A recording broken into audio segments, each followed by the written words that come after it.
दोस्तों, तो आज मैं बात करने जा रहा हूँ अभी अमोघ लीला प्रभु के बारे में, जो बिना मतलब के अपने व्यूज के लालच में और लोगों को बहकाने के चक्कर में और अपने आप को ग्रेट साबित करने के चक्कर में आचार्य प्रशांत पर उल्टा सीधा बोल दिया और उस पर लगातार 3-4 वीडियो भी बनाते जा रहे हैं। और ऑब्वियसली व्यूज़ तो बढ़ते ही जा रहे हैं, क्योंकि हमारी जनता बेवकूफ़ है, थोड़ी उम्र बह जाती है इन सब बातों में आकर। तो उनकी बातों से मैं कंपेयर करूँगा, उन्होंने आरोप लगाया, आरोप आचार्य प्रशांत पर उल्टा पुल्टा बोला उससे रिलेटेड। पहला उन्होंने उनसे सवाल ही करने वाले ने पूछा था कि वो आचार्य किसने दिया उन्हें टाइटल। तो एक चीज़ सिंपल हो जाए, आचार्य कहते किसे हैं? सिंपल सी बात, हम लोग क्या जानते हैं आचार्य के बारे में? जो भी पढ़े लिखे इंसान हो, जो दूसरे को ज्ञान दे, नॉलेज दे, उसे कुछ सिखाए, गुरु, उसे आचार्य कहा जाता है। इंग्लिश में प्रोफेसर कहते हैं उसे। सिंपल सी बात है। और ये आचार्य प्रशांत ये बखूबी कर रहे हैं, पढ़े लिखे भी हैं हर मामले में, हर चीज़ में वो टॉप हैं, काफ़ी लोगों को आगे बढ़ा चुके हैं।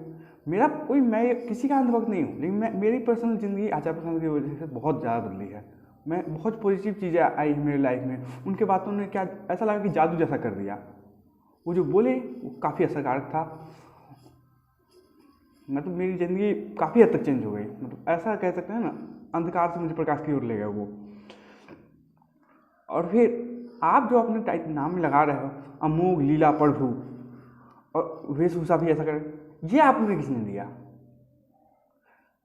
कोई भी डिग्री नहीं होती यहाँ पर। लाइफ में कोई डिग्री नहीं चलती। डिग्री जॉब में चलती होगी, जॉब में प्रैक्टिकल नहीं चलती, किसी सिलेक्शन में चलते हो। 3 इडियन फिल्म में दिखाया है ना, वैसे तो आपने 3 इडियन में को भी बारे में भी उल्टा पुल्टा बोल दिया। आप तो हर जगह बोल देते हो, पता नहीं क्या आपको एलर्जी है। जहाँ कुछ सही चीज़ दिखता है आप वहाँ को कुछ बोलना। वो जो स्पर्म की रेस लगाने की बात होती उस पर आपने बोल दिया था। ये तो बायोलॉजी फैक्ट है, ये सब लोग जानते हैं कि स्पर्म की रेस में जो विन होता है वो आगे, मतलब कि एक बेबी का से प्ले पाता है, ये सब जानते हैं, बायोलॉजी फैक्ट है। उसमें तो जोक के तौर पर बुलाता है, इसमें आपने अपने एक वीडियो में बोल दिया कि वो इडियट होते हैं। तो सिंपल सी बात है। और ये कोई लाइफ में ऐसा नहीं है कि हम कुछ डिग्री ले लेंगे तो हम वो बन जाएंगे, ऐसा नहीं है। वो नॉलेज ही नहीं पढ़नी पड़ती है। और आचार्य प्रशांत इतने बड़े हैं कि उनके लिए ये सब डिग्री कोई मायने रखती ही नहीं है। और उन्होंने खुद नहीं लगाया, उनके भक्तों ने लगाया है। उनके ये जो भी है उनके स्टूडेंट्स ने उन्हें आचार्य कहा, जैसे ओशो के लिए आचार्य रजनीश कहा था। और दूसरी बात, अब मैं आता हूँ, ये आपने वो जो कहा नशे के बारे में बता रहा हूँ। तो नशा कब बुरा है? जो आपने बताया वो सुट्टा पी रहे हैं, शराब पी रहे हैं, उनके भक्त कर रहे हैं, वो मत देखो, उनकी अच्छाई देखो। भक्त के पास इतना फुर्सत ही नहीं जो आपको समझाए जाएंगे। आप बेवकूफ़ हो, क्या समझाएं आपको? नशा कब बुरा है? जब वो आपको दिमाग से ख़त्म कर दे तब बुरा है, समाज में उपद्रव फैलाए तब बुरा है, और तीसरे केस में अगर आपका ज़िंदगी कम करता है तो बुरा है। लोग आमतौर पर नशा को इसलिए बुरा कहते हैं ना, क्योंकि हमें वो असली ज़िंदगी से अलग करता है, दुख से अलग करता है। हमारे ज़िंदगी में दुख किस कारण से आ रहा है ये पता नहीं है। हम जैसे ज़िंदगी में जो सुख भोगने के चक्कर में जो काम किए जा रहे हैं वो सब दुख की तरफ ले जा रहा है, और हम वहाँ पर दुखी होकर अपने आप पर सोचने के बजाय हम वहाँ पर शराब पी लेते हैं या कुछ कर लेते हैं, खुशी की तरफ भागते हैं, तो बुरा कहा जाता है। या फिर सम केस वो शरीर के लिए भी घातक साबित होता है, काफ़ी लोग मर जाते हैं, ये निश्चित बात है। और कुछ लोग समाज में तो फैलते हैं, इसलिए बुरा कहा गया। ऐसे उससे इंसान बुरा कैसे हो गया? कोई इंसान बुरा तो नहीं हो जाता ना।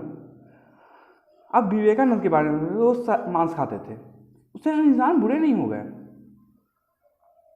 जीसस क्राइस्ट के बारे में आप सुनोगे कि वो शराब पीते थे, नॉनवेज खाते थे, उससे वो बुरे नहीं हो गए। उनकी जो बातें आई, उन्होंने जो कुछ सीखा वो काफ़ी ऊंचा है, उसके नए में वो कुछ नहीं है। और इनफैक्ट आचार्य प्रशांत के केस में तो वो सिगरेट वाली बात और वो हुक्के वाली बात वो वायरल पिक नहीं थी।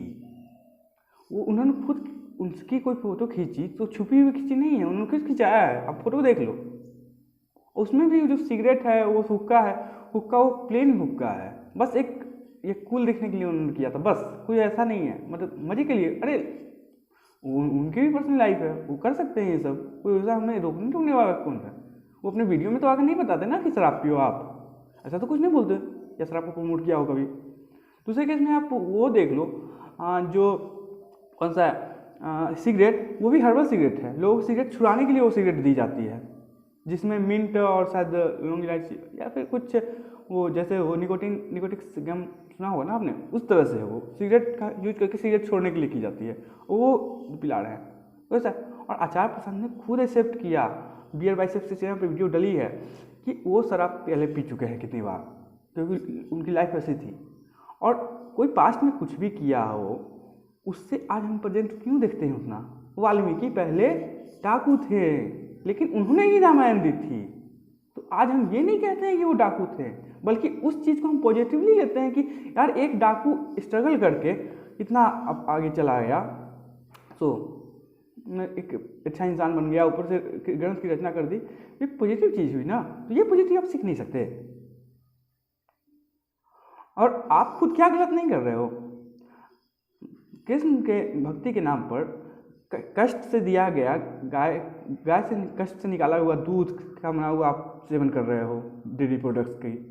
आचार्य जी वेगन है, आपकी भक्ति आपकी भक्ति बस लहसुन प्याज छोड़ो, गेरुआ बस धारण करो और मंदिर में घूमते रहो अपना काम छोड़कर। आप यही हैं, लोगों को नपुंसक बना दिया, पूरा लोगों को बेवकूफ़ बना रहे हैं, गीता का भी गलत अर्थ समझा रहे हैं। गीता में क्या एक अर्थ निकाल उन्होंने 9वें अध्याय में कुछ श्लोक है, उसका अर्थ इन्होंने ऐसा विकृत कर दिया इस्कॉन वालों ने कि अगर वो बेवकूफ़ है जो भगवान को मतलब निराकार मानते हैं,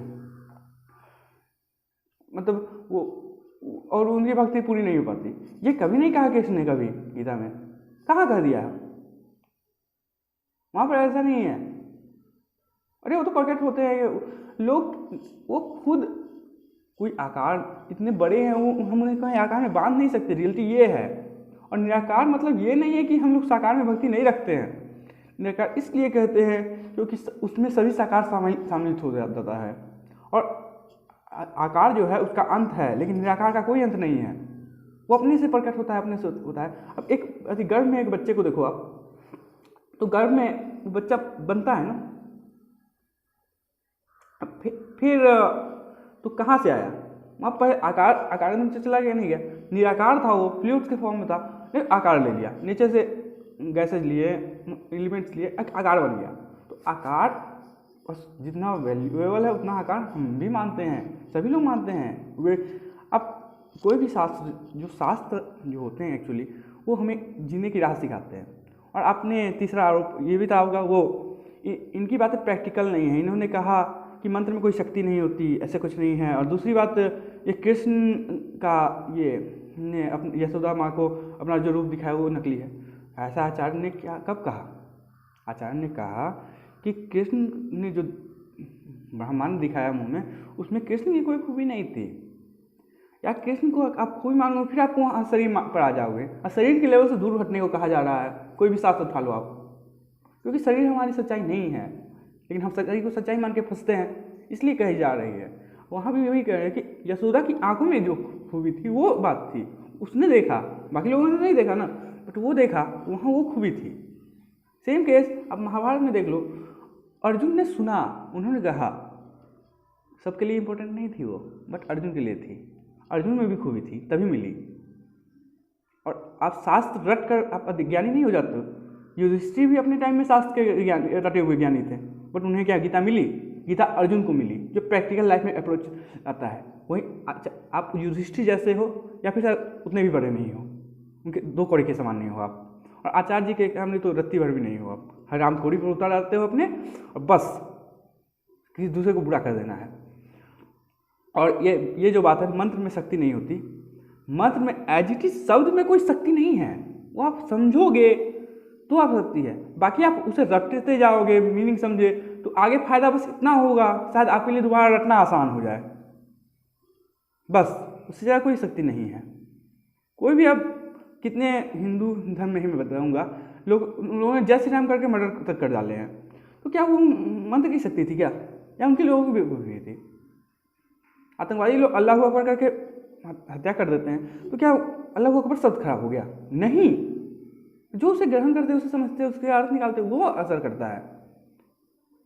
और मंत्र का असर शब्द का फर्क जानो, उसका मीनिंग समझो, उसे लाइफ में फॉलो करो, तब होती है असल बात। आप रट तो तोता क्या, तोता भी तो पढ़ता है ना, शिकारी आएगा दाना डालेगा, पर मत फंसना।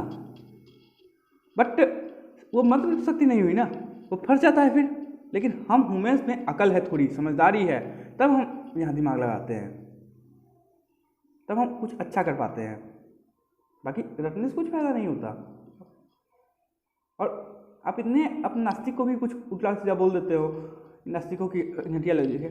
भगत सिंह नास्तिक थे, बट उन्होंने जो किया वो आस्तिकों के लिए भी मुश्किल है, या शायद असंभव है। आप जैसे आस्तिक के लिए तो कुछ हो भी नहीं पाएगा। उससे नास्तिकता भी वो ऊपर थी, क्योंकि वो कहीं इन सब चीज़ों से ऊपर उठ चुके थे। तो आप इतना आती इसे ऐसे मत लो। और दूसरी बात ये, आपने तो अपने गीता वाले वीडियो में गांधी जी के बारे में भी उल्टा पुल्टा बोल दिया। यार गांधी जी ने कब कहा है कि यार मतलब कि ये हथियार मत उठाओ अगर आपके ऊपर धर्म की हानि हो रही हो? ऐसा तो कुछ नहीं कहा गांधी जी ने।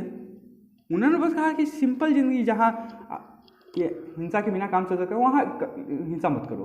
बाकी उन्होंने खुद ही कहा है कि बट आपने तो बस 3-4 जगह आपने बोल दिया अपनी गीता के वीडियो में। और मैं जो भी इस वीडियो को देख रहे हैं उनमें से किसी को ये नहीं कह रहा कि उसके व्यूज बढ़ाओ या बस अपना अकल लगाओ। भाई अपना अकल दिमाग लगाओ, दिमाग खोलो। ये दुनिया बहुत बुरी है, आपको लूट लेगी। इस तरह के साधु तरह के लोग आपको साधु बनकर आएंगे और इस तरह से समझा देंगे, आपको लूट जाएंगे। अपना अकल लगाओ। और जो लोग आचार प्रधान की बुराई कर रहे हैं बिना मतलब के, वो एक बार आचार प्रधान के वीडियो पर जाके विजिट करके देखो, बस और कुछ नहीं करना। विजिट करो, आपको समझ में आएगा कि कितनी सच्चाई है। और सच्चाई यही है कि गीता में ये 9वें अध्याय में, शायद मैं कंफर्म नहीं हूँ, बट मुझे इतना ये फर्क मेरे लिए फर्क नहीं पड़ता, क्योंकि मुझे बस मर्म जानना है। वो कौन सीक्वेंस है वो मेरे लिए इम्पोर्टेंट नहीं है, मैं अपने कर्म में लगा हूँ। बिकॉज तो उसमें है कि जो भी मुझे श्रद्धा के साथ फल फूल पानी पत्ता चढ़ाता है, मैं उसे स्वीकार करता हूँ और उसे सगुण रूप में प्रीति सहित खाता हूँ। यह है मीनिंग। मतलब कि आप कृष्ण को अर्पित करते हैं ये सब चीज़ें, तो वो खाते हैं। तो इसका एक्चुअल मतलब क्या है? ये अमोघ लीला इन्होंने ये बताया कि कृष्ण के मूर्ति पर, जिसे विग्रह कहते हैं, थोड़ा स्पेशल कर देते हैं जो लगे कि हम सबसे ऊपर हैं, बट वहीं मूर्ति पर ये सब चीज़ें चढ़ाइए। हमें दिख नहीं रहा है लेकिन कृष्ण खा रहे हैं, क्योंकि उन्होंने कहा है और हमारी आंखें उतनी बड़ी नहीं। और यार इसका प्रैक्टिकल फॉर्म क्या है, इसका एक्चुअल मीनिंग क्या है? मूर्ति पे चढ़ाने पर तो वो खराब भी हो जाती है, उससे क्या हो गया? उससे बेटर था किसी को दे दिया होता ना, वो खा गया होता। बट मैं श्रद्धा के ऊपर नहीं आ रहा हूँ, सबकी श्रद्धा अलग है और ये एक भावना होती है, तो वो बात अलग है। बाकी उसको हम लोग यूज भी कर जाते हैं, वो बात अलग है। लेकिन इसका एक्चुअल मीनिंग आचार्य प्रशांत ने कहा कि देखो जीवन में लेन देन तो तुम्हें करना ही है, तो क्यों ना लेन देन उसके साथ करो जो तुम्हें कृष्ण के तक पहुंचाए, जो तुम्हें बेहतर बनाए, तुम्हारा उद्धार करवाए। लाइफ में हमारे ऐसे बहुत सारी चीज़ मिलेंगे, ज़्यादातर इंसान ही मिलेंगे। तो ये सब चीज़ें पत्ते वगैरह जो भी है वो बताया। तो क्योंकि और कृष्ण ने उस टाइम ये सब चीज़ें कहा है, क्योंकि उस टाइम फैक्ट्री वगैरह थी नहीं, तो उस टाइम यही सब चीज़ें अवेलेबल रही होगी। तो फिर यहीं कृष्ण ने उस टाइम जेवर नहीं कहा था, क्योंकि जेवर एक लालच या कुछ बिजनेस के तौर पर यूज होता है, तो इसलिए वो सब चीज़ें कहा। तो इसका एक्चुअल मतलब ये ही हुआ। और आज के टाइम में जनरल से सस्ती चीज़ें सभी कुछ होती है, क्योंकि उस टाइम फैक्ट्री नहीं थी, आज तो है। तो हम जो लेन देन करना है, जो भी जनरल सस्ती चीज़ों का, वो उनके साथ करना है जो हमें बेहतर बनाए, जो कृष्ण की तरफ ले जाए। तो ये हुई एक्चुअल मीनिंग। यहाँ पर आचार्य प्रशांत कहाँ गलती है? और आप लोग कहते हो शास्त्र कुछ भी, मतलब उपनिषद को इतना आचार्य प्रशांत ने ऊपर उठाया है, सब लोग तक पहुँचाया है, अब वेदांत की बातों को सूत्र को लाए हैं, और भी पता नहीं कितने सारे। अमोघ लीला तो ओशो के बारे में भी उल्टा पुल्टा बोल दिया। अरे ओशो के बारे में जो संभोग से समाधि इतनी प्रचलित है, उसके अलावा आप बाकी के बातों को क्यों नहीं मान रहे हैं? और ओशो ने अगर बोल दिया एक बात, तो हो सकता है ओशो के लिए सही हो, हो सकता है कुछ लोगों के लिए भी सही हो, बट इसका एक्चुअल मीनिंग क्या है आप बिना पढ़े ऊपर से कैसे बोल रहे हो? और उतना सारी गीता पर ओशो से अभी तक किसी ने नहीं बोला।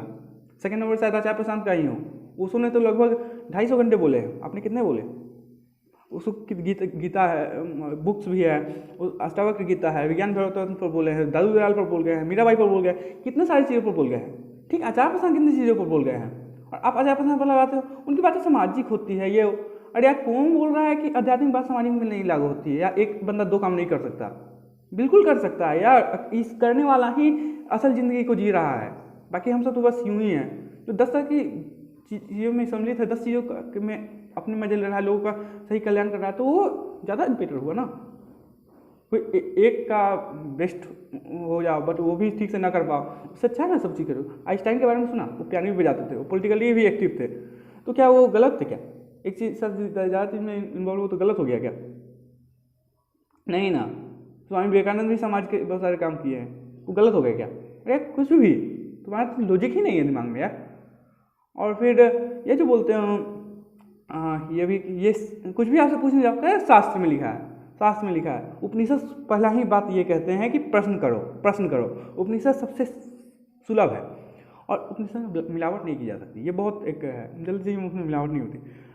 तो बस वहाँ अब शास्त्र क्या है? पुराण शास्त्र नहीं है, वो दंत कथा है। बट पुराण का विरोध नहीं है मैं कर रहा। आप सभी बातें पढ़ लोगे तो फिर अब बाद में पुराण पढ़ोगे तो आपके लिए बेनिफिशियल ही होगा। वेद में भी सारी बातें एज इट इज़ फॉलो नहीं की जाती, पहले पढ़नी पड़ती है वेदांत, फिर उपनिषद, वेद सूत्र, उसके बाद वेद, फिर तब पुराण, तब आपकी लाइफ में फॉलो होगी। बीच में रामचरितमानस भी आ जाती है, तो ऐसे नहीं की जाती।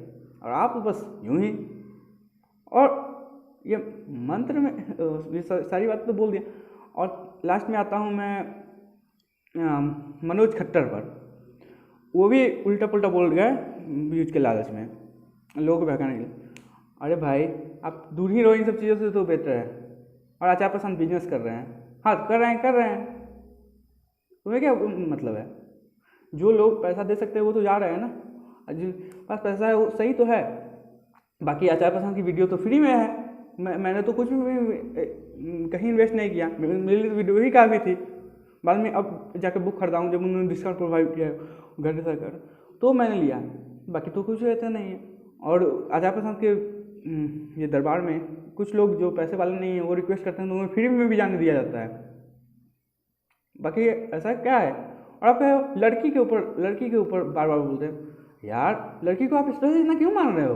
अब लिंग भी आज ही पहचान बना है, बस दूर देख के भाई लड़का है या लड़की है, यानी इंसान है, अच्छा इंसान है, उसमें कुछ खूबी है, ये नहीं दिखता, बस लड़की है। और बाकी वो वहीं उनके चेहरे पर ये है तनाव है, ये वो। अरे भाई तनाव, चेहरा बाहर से खुश करके क्यों क्या कर लोगे जब अंदर तुम्हारे मन में हमारे लिए तो आचार्य प्रसाद का चेहरा देखकर बहुत शांति महसूस होती है, एक तेज लगता है। और लाइफ में आप लोग भी कोई, मैं दोनों पर बोल रहा हूँ साथ में, कि यार लाइफ में कोई अध्यात्म के बाद ऐसा नहीं है कि ज़िंदगी आपकी शिथिल पड़ जाएगी, कुछ नहीं।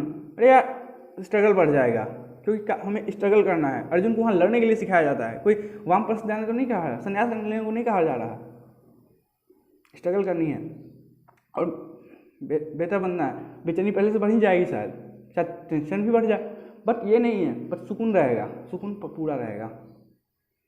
बाकी जो भी एक और मैं बोलूँगा, अमोघ लीला के जो उन्होंने नहीं देखा उन्हें प्लीज़ आप वहाँ मत जाओ।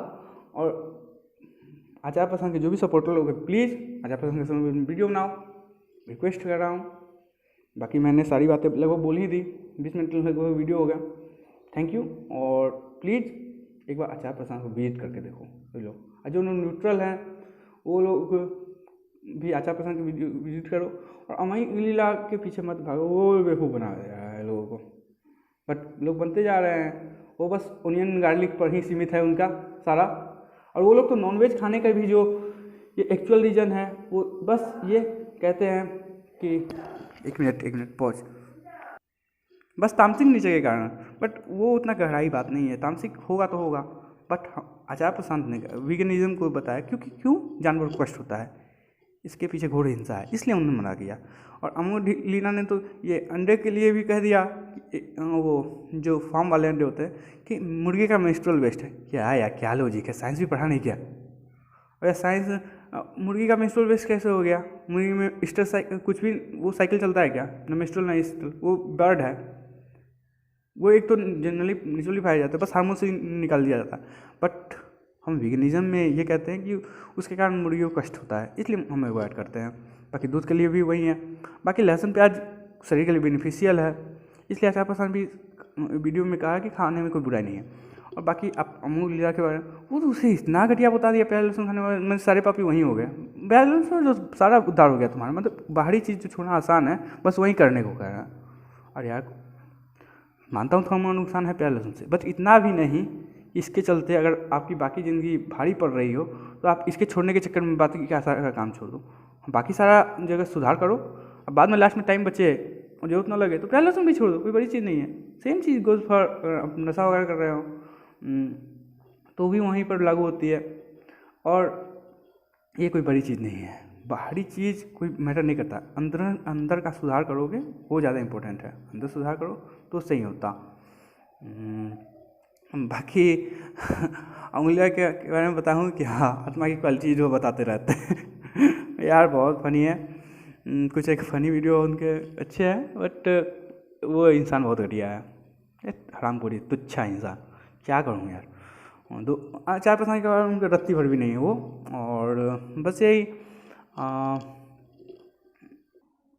बाहरी सुधार उतना इंपॉर्टेंट नहीं, अंदरूनी सुधार करो, वो उसके लिए लास्ट में टाइम बच जाए तो बाहरी भी ध्यान दे देंगे। तो बाहर उतना इंपॉर्टेंट है क्योंकि बाहर वहीं हमारा टाइम पहुँच जाता है और उसमें सारा ध्यान भी आकर्षित हो जाता है। लेकिन अंदरूनी सुधार, क्योंकि अहंकार बीच में सेंटर में बैठा है, वहाँ ज़रूरी है। और फिर ये नहीं है और ये हाँ, आचार पसंद ने सेक्स पर भी बोला है तो वो पॉजिटिव व्यू उनके डाले हैं। और ज़रूरत है, जो आदमी हर चीज़ पर बोलेगा सेक्स पर भी बोलेगा, क्योंकि वो हमारी लाइफ का हम पार्ट है, भगवान ने बनाया है, कोई ऐसी स्पेसिफिसिटी नहीं है। और धरती पर हर चीज़ का अपना इम्पोर्टेंस है, क्योंकि इम्पोर्टेंस है भगवान ने बनाया है, बस हर जगह अलग अलग है। और फिर ये सुधरो भाई लोग, नहीं तो कुछ कारण नहीं था जो अंग्रेज या फिर मुग़ल या फिर फ्रेंच, डच और पुर्तगाली वगैरह हम पर ये गुलाम बना कर चले गए।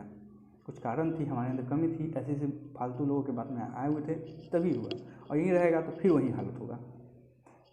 आपस में एकजुट रहो और साथ में ये अपना आंखें खोल रखे सही समझदारी लो, बस सब कुछ सही होगा। जय श्री कृष्णा। बाकी कोई वीडियो मैं नेक्स्ट वीडियो तो नहीं बनाऊँगा, बट कुछ कमी रहेगी तो कमेंट करना, बताना, जवाब दे दूँगा। बस यही थी। धन्यवाद।